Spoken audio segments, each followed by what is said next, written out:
Það þarf að, ég spurði ástífulega hvort það var ekki langþráður sigur, pirrandi að tapa fyrir þessu liði, kannski stórt síðast. Hvernig fannst þér þessi spilast?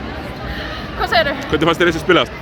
Bara vel, við vorum bara mættum tilbúinir til leiks, búinir að náttúrulega bara annar gluggi og búinir að hlaupa yfir leikplanið hans pakka eins betur og svona búinir að læna betur inn á þetta, þannig að mér fannst þau bara að koma mjög vel gíraðar og bara tilbúinir frá fyrstu sekundu. Það eru náttúrulega með smá áhugaverða samsetningu, það eru svona annarkvort pínu litlar og kvikar eða alveg risastórar.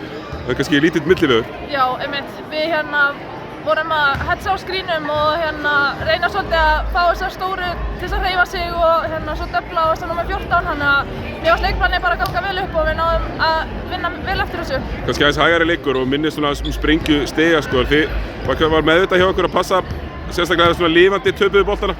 Já, alveg klálega. Við reynum náttúrulega alltaf að vera, passa það og alveg eins að reyna að brjóta á þeim ef það er að koma í hraðahlaup eða eitthvað svona opinn skot, þannig að mér fannst það bara ganga vel. Þetta er stemning í Ólafsarinn í kvöld, er ekki alltaf gaman að spila landsleik á heimavelli? Jú, það er ekki eiginlega best. Segðu það, takk. Takk.